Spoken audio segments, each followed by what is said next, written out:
ইসলামপুর মহল্লায় কামাল নামের এক ধনী ব্যবসায়ী বাস করত। কামাল সাহেবের একটি মেয়ে ছিল, তার নাম ছিল মীরা। ওই মহল্লার সকলেই কঠোরভাবে ইসলাম ধর্মের নিয়ম কানুন মেনে চললেও মীরা এসবে একেবারেই তোয়াক্কা করত না। অন্য মেয়েরা বোরখা হিজাব পরলেও মীরা জামা কাপড় পরে চলাফেরা করত। আম্মু, আজ কিন্তু 21 তারিখ, আর 2 দিন পরে আমার জন্মদিন। এবার কিন্তু আমি আমার জন্মদিনে ধুমধাম করে বড় পার্টির আয়োজন করব, বুঝেছো? মহল্লার ধনীদেরকে দাওয়াত করে খাওয়াবো আর অনেক অনেক উপহার পাবো। কি যে আনন্দ হচ্ছে আমার। মা মীরা, এসব তুমি কি বলছো? ইসলামে জন্মদিন পালন করা তো হারাম মা। জন্মদিন পালন করা হচ্ছে পশ্চিমা সংস্কৃতি। জন্মদিন পালন করলে পাপ হয় মা। কি বলছো এসব তুমি আম্মু? জন্মদিন পালন করলে পাপ হবে কেন? আমি যেই দিনটা জন্মেছি সেই দিনটা আমি সেলিব্রেট করব না? এটা তো আমার জন্য গর্বের বিষয়। আমি অবশ্যই জন্মদিনের পার্টির আয়োজন করব আম্মু। না মা, এসব করা ঠিক নয়। তুমি আর তোমার বাবা সবসময় ইসলাম বিরোধী কাজ করে থাকো। এগুলো করলে পাপ হবে মা, আর পাপ কাজ করলে জাহান্নামে যেতে হবে। জাহান্নাম যে খুবই ভয়ঙ্কর আর শাস্তির জায়গা মা। তোমাকে এসব কথা বলে কোনো লাভ নেই আম্মু। সব সময় তুমি ইসলামের জ্ঞান দিতে থাকো আমাকে। যা বলার আব্বুকেই বলতে হবে। আব্বুই আমার জন্মদিনের পার্টির আয়োজন করে দিবে, আর তুমি থাকো তোমার ইসলাম নিয়ে। এই কথা বলে মীরা সেখান থেকে চলে গেল। এদিকে কামাল সাহেব বাড়িতে ফিরে এলে মীরা তার বাবাকে জন্মদিনের পার্টির আয়োজন করার কথা বলে দিল। আরে, এ তো খুশির সংবাদ। আর 2 দিন পর আমার মামনির জন্মদিন। আমি তো এবার আমার মামনির জন্মদিনের পার্টি খুব বড়সড় করে আয়োজন করব। তুমি কোনো চিন্তা করো না মা। তুমি মহল্লার সকল ধনীদেরকে দাওয়াত দেওয়া শুরু করো। আমি পার্টির সমস্ত ব্যবস্থা করছি। এই তো আমার লক্ষ্মী আব্বু। হা হা হা হা হা। দেখেছো আমার পাগলি মেয়েটার কাণ্ড? জন্মদিনের পার্টির কথা শুনে কতটা খুশি হয়েছে। হ্যাঁ হ্যাঁ, আপনারা বাবা মেয়ে ওই কাজই করুন। পাপ কি আর জীবনে কম করেছেন? মেয়ের জন্মদিন পালন করে আরো পাপ বাড়াতে চান, তাই না? চুপ করো তো রেহানা, তুমি সব সময় বেশি বেশি কথা বলো। জন্মদিন পালন করলে পাপ কেন হবে? হ্যাঁ, দাও আমাকে খাবার দাও, আমার খুব বেশি ক্ষুধা পেয়েছে। এরপর খাওয়া দাওয়া শেষ করে তারা ঘুমোতে চলে গেল।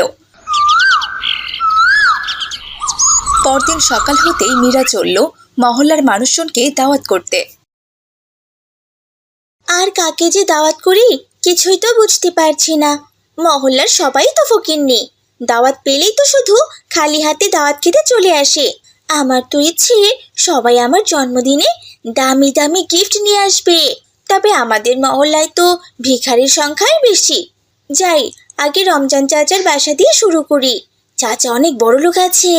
এই কথা বলে মীরা রমজান সাহেবের বাড়িতে চলে গেল। রমজান চাচা, রমজান চাচা বাড়িতে আছেন? ও রমজান চাচা। রমজান সাহেবের স্ত্রী বাহিরে চলে এলো, সাথে তার মেয়ে মাইসাও চলে এলো। কে ব্যাপার মীরা, তুমি এখানে? এসো এসো, ভেতরে এসো। চাচি যান, আমি এসেছিলাম আপনাদের সবাইকে দাওয়াত করতে। রমজান চাচা কোথায়? তাকে তো দেখছি না চাচি যান। মা মীরা, তোমার চাচা একটু আড়তে গিয়েছে। তা তুমি কেন এসেছো মা? চাচি যান, আমি জন্মদিনের পার্টির দাওয়াত দিতে এসেছি। কাল আমার জন্মদিন। আমার জন্মদিন উপলক্ষে এক বিশাল পার্টির আয়োজন করা হয়েছে। সেই পার্টিতে কিন্তু অবশ্যই আপনারা আসবেন, কেমন? কি বলো মা, তুমি এই মহল্লায় জন্মদিন পালন করছো? হ্যাঁ চাচি যান, আমার বাবার তো আর টাকা পয়সার কোনো অভাব নেই। আমি তার একমাত্র মেয়ে। বাবার সমস্ত টাকা পয়সার মালিক তো এখন একমাত্র আমি, তাই না? আর তাছাড়া এ বয়সে ধুমধাম করে জন্মদিন পালন করব না তো কবে করব? নিজের জন্মদিনটা তো সবার জন্য খুব স্পেশাল। তাছাড়া আমি যেই দিনে জন্মগ্রহণ করেছি সেই দিনটাকে সেলিব্রেট করতে হবে না? দেখেছো মা, দেখেছো?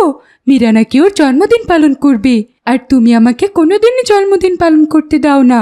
আমার বাবার কি টাকা পয়সা কম আছে? চুপ করো মা মায়েশা, এসব তুমি কি বলছো? জন্মদিন পালন করা হারাম। এগুলো আমাদের ইসলাম ধর্মে নেই, এগুলো সব পশ্চিমা সংস্কৃতি। চাচি যান, আপনিও তো দেখছি আমার মায়ের মতোই কথা বলছেন। জন্মদিন হচ্ছে আনন্দের দিন। সেই দিনটা পালন করা কিসের জন্য হারাম কাজ? মা মীরা, তুমি এখনো অনেক ছোট, অনেক কিছুই বোঝো না। আমরা জন্মগ্রহণ করেছি শুধুমাত্র আল্লাহর দয়ায়। আল্লাহ আমাদের এই পৃথিবীতে কতদিনই বা বাঁচিয়ে রাখবেন বলো? আমাদের উচিত আল্লাহর ইবাদত বন্দেগী করা, কিন্তু জন্মদিন পালন করা নয়। না চাচি যান, বুঝেছি। আপনাকে বলে কোনো লাভ নেই, আমাকে আরো অনেক বাড়িতে যেতে হবে। চাচা যান আসলে বলবেন আমি ওনাকে দাওয়াত দিয়ে গেছি, উনি যেন আমার জন্মদিনের পার্টিতে অবশ্যই আসেন। এই কথা বলে মীরা সেখান থেকে চলে গেল। এই মহল্লার সবাই তো দেখছি ব্যাকডেটেড হয়ে গেছে, কেউ তো জন্মদিন পালন করেই না, উল্টো আমাকেও করতে দেবে না। এভাবে কি বেঁচে থাকা যায়? জীবনটা একটু উপভোগ করতে হবে না? মীরা যখন এসব কথা বলতে বলতে রাস্তা দিয়ে হাঁটছিল, তখনই মীরার মালিহার সাথে দেখা হয়ে গেল। আসসালামু আলাইকুম মীরা, কেমন আছো? ওয়ালাইকুম আসসালাম। সকাল সকাল তোর সাথে আমার দেখা হতে হলো। বেরিয়েছিলাম একটা শুভ কাজে, কিন্তু তোদের মতো গরিবদের দেখলে তো শুভ কাজও একদম অশুভ হয়ে যায়। মীরা, তুমি আমাকে এভাবে বলছো কেন? আমি গরিব বলে কি আমার কোনো মান সম্মান নেই? গরিবদের আবার কিসের মান সম্মান? এই শোন, কাল আমার জন্মদিন, আর জন্মদিন উপলক্ষে একটা পার্টির আয়োজন করেছি, তুই আসিস। তবে হ্যাঁ, খাবার জন্য নয়, আমার আম্মুর সাথে সব কাজকর্মগুলো এগিয়ে দিবি, বুঝতে পেরেছিস? আর পার্টির পর যে খাবারগুলো বেঁচে যাবে সেগুলোও কিছু খাবি, আর কিছু সঙ্গে করে নিয়েও আসতে পারবি। না না মীরা, আমি তোমার জন্মদিনের পার্টিতে যাব না। কি এত বড় সাহস? আমার কথা অমান্য করিস তুই? কেন যেতে পারবি না? হ্যাঁ, শুনি একটু। যেতে পারবো না কারণ জন্মদিন পালন করাই হারাম। আমি আমাদের ধর্ম কঠোরভাবে মেনে চলি, তাই তোমার জন্মদিনের পার্টিতে গিয়ে আমি আমার ঈমান হারাতে পারবো না। গরিবদের আবার ইমান? তোকে যা বলেছি তুই তাই করবি, বুঝেছিস? তুই যদি আমার জন্মদিনের পার্টিতে গিয়ে কাজকর্ম না করিস, তাহলে কাল চাবুক নিয়ে এসে তোকে মারতে মারতে আমি মেরে ফেলবো, এই বলে দিলাম। আমাকে মেরে ফেললেও আমি তোমার জন্মদিনের পার্টিতে যাব না মীরা। তোর এত বড় সাহস? তুই কামাল সাহেবের মেয়ের মুখের উপরে কথা বলিস, তাই না? দাঁড়া হারামজাদি, তোকে এবার আমি দেখাচ্ছি মজা। এই কথা বলে তার পাশে পড়ে থাকা শুকনো একটি গাছের ডাল নিয়ে মালিহাকে মারতে লাগলো। আমার খুব লাগছে মীরা, আমাকে মেরো না। ওরে বাবারে, খুব লাগছে মীরা, ছেড়ে দাও আমাকে, আমাকে ছেড়ে দাও। তোকে আমি ছেড়ে দিব? তুই আমার মুখের উপরে কথা বলেছিস, হারামজাদি কোথাকার। জন্মদিন পালন করা হারাম? হ্যাঁ, এখন বল দেখি, বল হারাম কি না বল। জন্মদিন পালন করা হারাম, হ্যাঁ বল।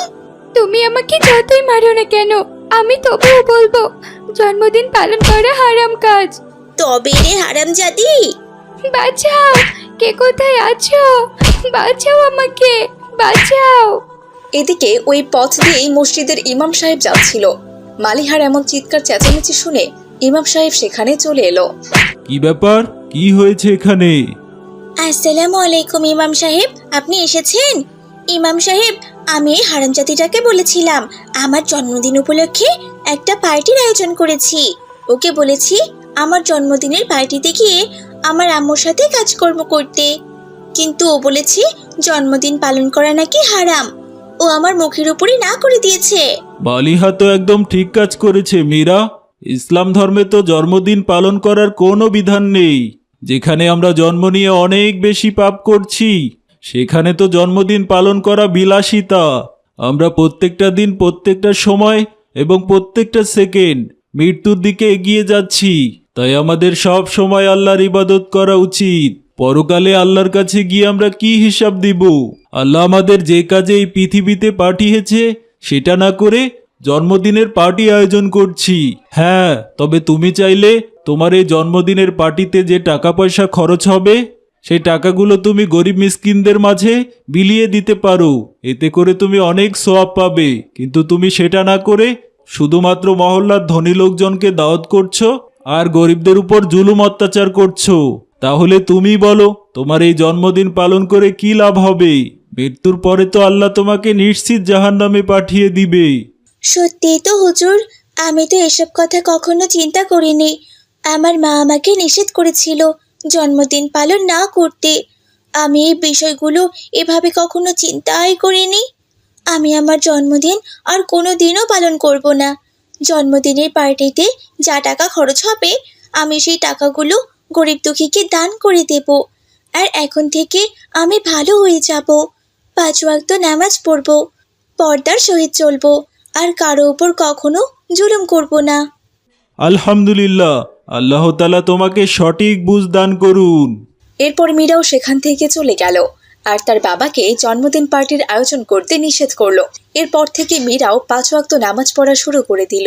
আর এখন সে বেশি বেশি করে দান সদকাও করে। একদিন সকালবেলা মাইসা তার চাচাতো বোন মিলিদের বাড়িতে খেলাধুলা করছিল। তখন মিলির মা শামিমা বাইরে এসে বলে, মা মিলি, আমি তোর জন্য খিচুড়ি রান্না করেছি, আয় মা, খাবি আয়। কিন্তু মা, আমি তো মাইসার সাথে খেলা করছি। তুমি যাও, আমি একটু পরে যাব। তুমি যাও, আমি একটু পরে খাবো। সারাদিন তো শুধু খেলা খেলা আর খেলা, তাই না মাইশা? তোর জন্য আমার মেয়েটাও এখন খেলা ছাড়া আর কিচ্ছু বোঝে না। আগে তবু আমার সব কথা শুনতো, তোর সাথে মিশে এখন তোর মতোই হয়ে গেছে, আমার একটা কথাও শোনে না। যা তুই বাড়িতে যা, আর মিলি তুমি তাড়াতাড়ি খেতে এসো। চাচি, আমারও খিচুড়ি খেতে খুব ইচ্ছে করছে। আমিও মিলির সাথে খিচুড়ি খাবো। তোকে খিচুড়ি খেতে হবে না, এমনিতেই অল্প একটু রান্না করেছি। তুই বাড়িতে গিয়ে তোর মাকে বলিস তোকে খিচুড়ি রান্না করে দেবে। যেটাই দেখবি সেটাই তোকে খেতে দিতে হবে নাকি? আমার মেয়ের খাবারের উপর সবসময় তুই নজর দিস। যা বাড়িতে যা।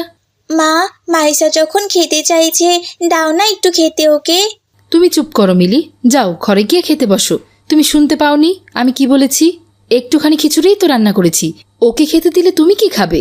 যতটুকুই হোক না কেন মা, আমরা 2 বোন শেয়ার করে খাবো।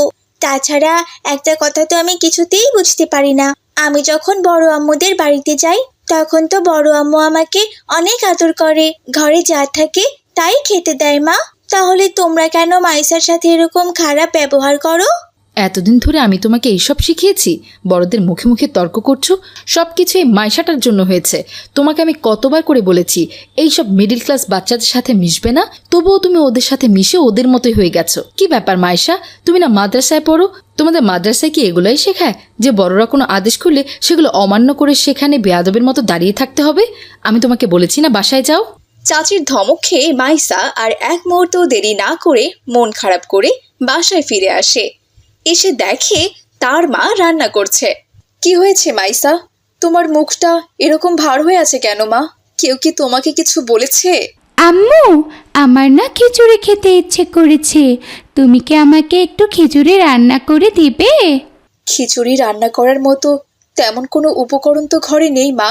আজকে আলু ভর্তা আর ভাত রান্না করেছি, কষ্ট করে এগুলোই খেয়ে নাও। তোমার চাচি আমাকে নকশি কাঁথা সেলাই করতে দিয়েছিল আর বলেছে নকশি কাঁথা সেলাই করে দিলে 200 টাকা দেবে। কালকে আমি তোমার চাচিকে কাঁথাটা দিয়ে আসবো, আর টাকা পেলে তোমার জন্য অবশ্যই খিচুড়ি রান্না করবো মা। তার আগে তুমি আমাকে একটা কথা বলো তো মা, তুমি কার বাসায় খিচুড়ি রান্না করা দেখেছো? চাচি রান্না করেছিল মা। আমি চাচির কাছে খিচুড়ি চেয়েছিলাম বলে চাচি আমাকে অনেক বকা দিয়েছে, অনেক বাজে কথা বলেছে, তাই আমি সেখান থেকে চলে এসেছি মা। কিন্তু আমি তো তোমাকে নিষেধ করেছিলাম মাইসা, কারো খাওয়া দাওয়ার সময় সেখানে থাকতে নেই। তবুও তুমি কেন গিয়েছো সেখানে? তুমি জানো না তোমার চাচারা আমাদের পছন্দ করেন না? তোমার বাবা সামান্য মসজিদের ইমাম আর তোমার চাচা মস্ত বড় ব্যারিস্টার, তাদের সাথে কি আর আমাদের যায় মা? তুমি আর কাল থেকে ওদের বাড়িতে যেও না সোনা, কারণ তোমার চাচি এসব একদম পছন্দ করেন না। পারলে তুমি মিলিকে বলবে আমাদের বাড়িতে এসে খেলা করতে, ঠিক আছে? আচ্ছা ঠিক আছে মা, তাই হবে। পরের দিন সকালে রেহানা নকশি কাঁথা সেলাই করে শামিমাদের বাড়িতে যায়। শামিমা, বাড়িতে আছো? শামিমা, আমি তোমার বড় ভাবি, তোমার নকশি কাঁথাটা নিয়ে এসেছি, দরজাটা খোলো, বাড়িতে আছো?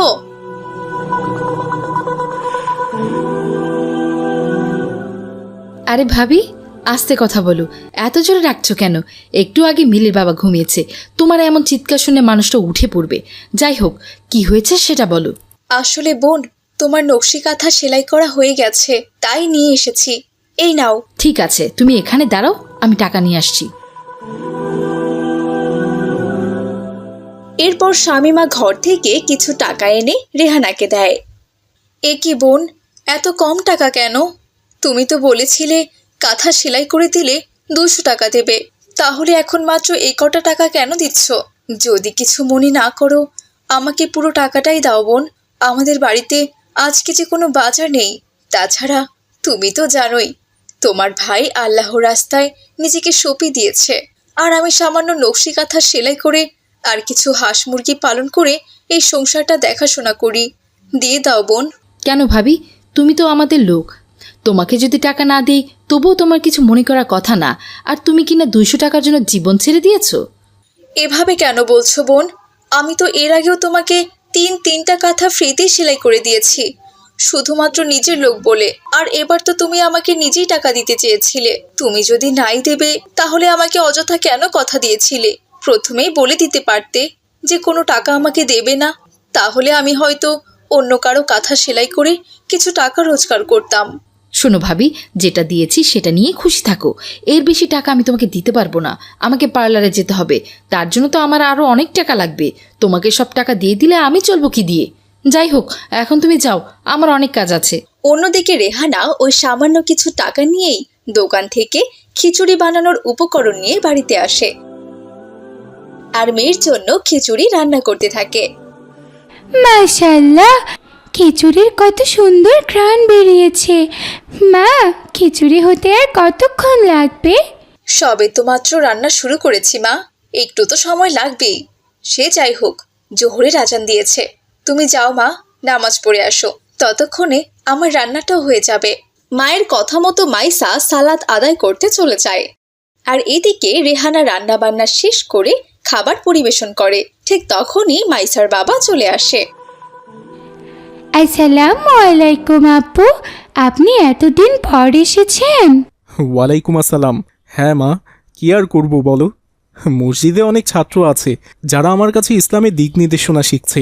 তাদেরকে রেখে বাসায় আসতে ইচ্ছেই করে না। বাচ্চাগুলো আমাকে অনেক ভালোবাসে। সে যাই হোক, আমি এখানে এসেছি একটা জরুরি খবর দিতে। শুনেছি আজ রাতে প্রচুর বৃষ্টি হবে, আর এতে বন্যা হওয়ার আশঙ্কা আছে। খবরে বারবার বলা হচ্ছে নিচু স্থানের লোকজনরা আশ্রয় কেন্দ্রে চলে যান। তার মানে তো আমাদেরও আশ্রয় কেন্দ্রে চলে যেতে হবে, তাই না? হ্যাঁ, আমাদেরকেও যেতে হবে। তোমরা চিন্তা করো না, আমি শুকনো খাবারের ব্যবস্থা করছি। আর আজকে কয়েকটা ভেলা তৈরি করব, যাতে করে বন্যা হলে আমাদের এই কুড়ে ঘরে বন্দি হয়ে না থাকতে হয়। আমরা যেন উঁচু স্থানে আশ্রয় নিতে পারি। ঠিক আছে, আমরা সবাই বন্যার জন্য প্রস্তুতি নেব ইনশাল্লাহ। তার আগে চলুন সবাই মিলে খাবার খেয়ে নেই। আজকে খিচুড়ি রান্না করেছি, মাইসা অনেক দিন ধরে খিচুড়ি খেতে চেয়েছিল। এরপর তারা সবাই মিলে খিচুড়ি খায়। খাওয়া শেষ করে আব্দুল্লাহ কিছু কলা গাছ কেটে তা দিয়ে ভেলা তৈরি করে আর তা ঘরের পাশে রেখে দেয়। দেখতে দেখতে 1 সপ্তাহ কেটে যায়। 1 সপ্তাহ পর মাইসাদের এলাকার সব বাড়ি ঘর প্রায় তলিয়ে যায়। মিলিদের বাড়িও বৃষ্টির পানিতে তলিয়ে যায়। এলাকার বেশিরভাগ মানুষ আশ্রয় কেন্দ্রে আশ্রয় নেওয়ার কারণে অবশেষে আব্দুল্লাহ ভেলায় করে রেহানা আর মাইসাকে নিয়ে অজানা উদ্দেশ্যে বেরিয়ে পড়ে। হঠাৎ আব্দুল্লাহ খেয়াল করলো মিলি এবং শামিমা পানিতে হাবুডুবু খাচ্ছে। এসব দেখে আব্দুল্লাহ মিলি এবং শামিমাকেও তাদের ভেলায় তুলে নেয়। আব্দুল্লাহর ভেলা ভাসতে ভাসতে অজানা এক উঁচু জায়গায় চলে আসে, যেখানে কয়েকটা গাছ আর বেশ বড় বড় উঁচু জমি ছিল। আর সে জমির উপরে ছিল একটা ট্রেনের বগি। চারপাশে তো শুধু পানি আর পানি, থাকার মতো তো কোনো জায়গা দেখতে পাচ্ছি না। এই ভেলায় ভেসে আর কতদিনই বা থাকবো? তার থেকে ভালো চলো সবাই মিলে ওই ট্রেনের বগিতে আশ্রয় নিই। তাছাড়া জায়গাটাও বেশ উঁচু আছে। বড় আম্মু, তোমার কাছে কোনো খাবার হবে? আমার খুব ক্ষুধা পেয়েছে। যেটুকু শুকনো মুড়ি আর গুড় ছিল সেটা তো ভেলাতেই শেষ হয়ে গেছে। তবে তুমি কোনো চিন্তা করো না মা, আমি রান্নার সমস্ত সামগ্রী নিয়ে এসেছি, সাথে করে চাল ডালও নিয়ে এসেছি। এই দেখো, ভেলাতে করে উনুনও নিয়ে এসেছি। তুমি একটু অপেক্ষা করো, আমি এক্ষুনি রান্না শুরু করে দিচ্ছি। এরপর সবাই ভেলা থেকে নেমে ওই ট্রেনের বগিতে আশ্রয় নেয়। রেহানার এমন ব্যবহার দেখে শামিমা মনে মনে ভীষণ লজ্জিত হয়। তখন তার সে পুরনো দিনের কথা মনে পড়ে যায়, যেদিন সে মাইসাকে খিচুড়ি না দিয়ে তাড়িয়ে দিয়েছিল। আত্মীয়তার সম্পর্কের কোনো মূল্যই দেয়নি। আজ তারাই শামিমা এবং তার মেয়ে মিলিকে খাদ্য এবং আশ্রয় দিয়েছে। ভাবি, এত কিছুর পরেও আপনারা আমাদের এত উপকার করলেন, যে সময় মানুষ নিজের প্রাণ বাঁচানো নিয়ে ব্যস্ত, সেই সময় আপনারা আমাকে সাহায্য করেছেন। আল্লাহ তাআলা হয়তো আমাকে পাপের শাস্তি দিয়েছে। তবে ভাবি, আমি যে আপনাদের কাছে ঋণী হয়ে গেলাম, আমাকে দয়া করে আপনি ক্ষমা করে দিন ভাবি। আমি যে আপনার সাথে সবসময় খারাপ ব্যবহার করেছি। কথায় বলে না, বিপদে পড়লে বোঝা যায় আসল বন্ধু, ঠিক তেমনই আজকে আমি বিপদে পড়ে বুঝেছি আপনারাই আমার প্রকৃত বন্ধু। মানুষ তো মাত্রই ভুল করে বোন, আবার পরিস্থিতি একদিন মানুষকে সবটা বুঝিয়ে দেয়। তুমি যে তোমার ভুল বুঝতে পেরেছো, এটাই তো অনেক বড় ব্যাপার। তোমার প্রতি আমার কোনো অভিযোগ নেই। আমি তোমাকে অনেক আগেই ক্ষমা করে দিয়েছি।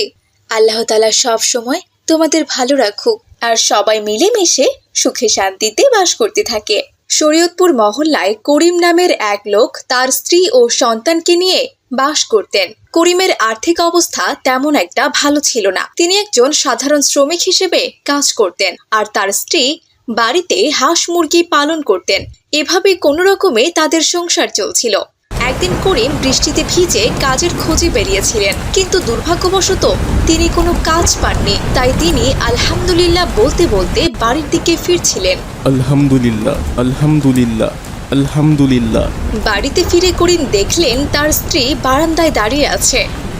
আসসালামু আলাইকুম।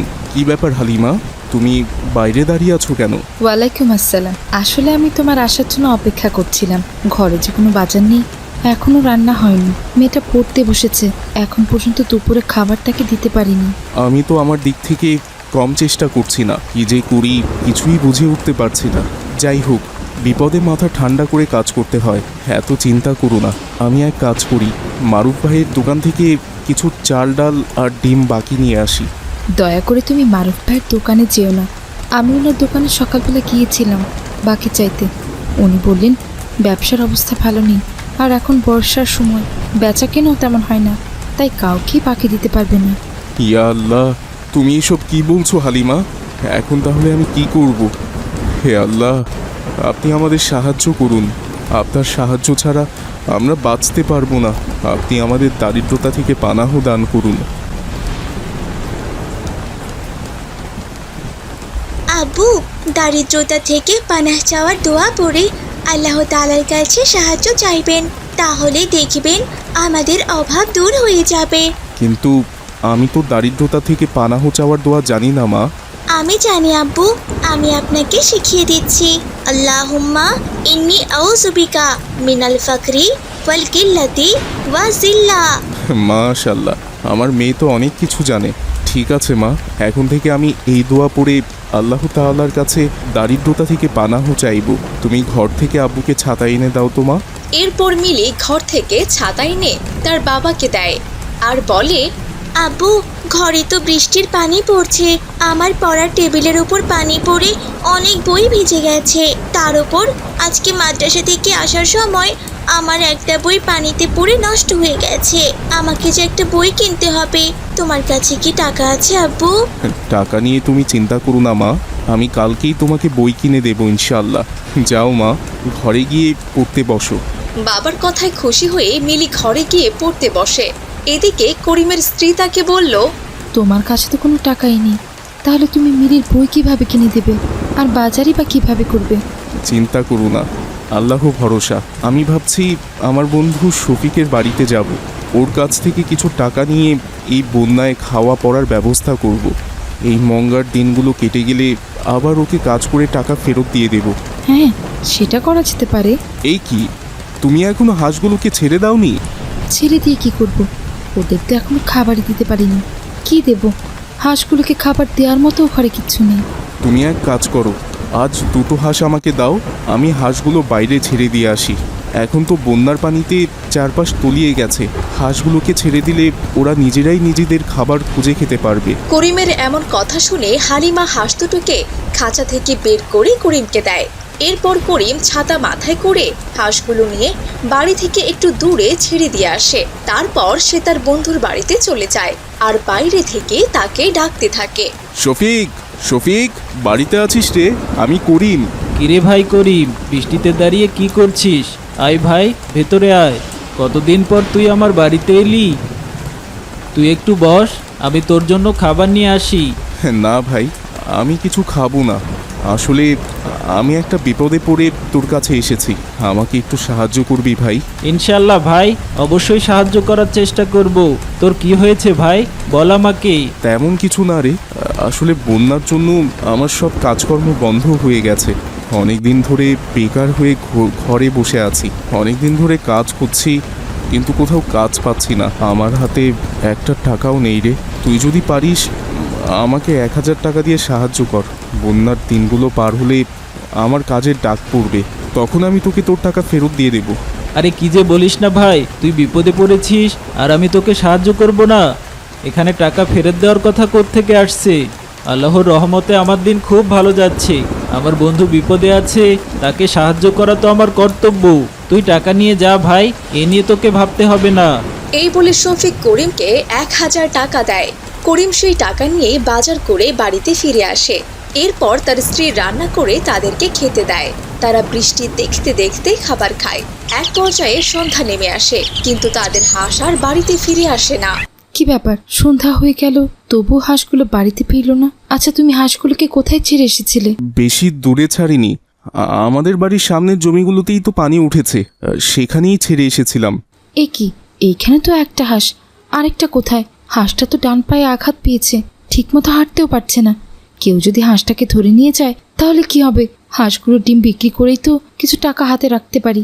এত চিন্তা করো না হালিমা, হয়তো অন্যদের হাঁসের সঙ্গে আমাদের হাঁস তাদের বাড়িতে চলে গেছে। কাল সকালে নিশ্চয়ই আমাদের বাড়িতে আসবে খাবার খেতে। হাঁসটা সুস্থ থাকলে এতটা চিন্তা করতাম না। যেহেতু হাঁসটা অসুস্থ, ব্যাপারটা ভালো লাগছে না, খুব চিন্তা হচ্ছে। আমি একবার আশেপাশের বাড়িতে গিয়ে দেখে আসি তাদের হাঁসের সঙ্গে আমাদের হাঁস আছে কিনা।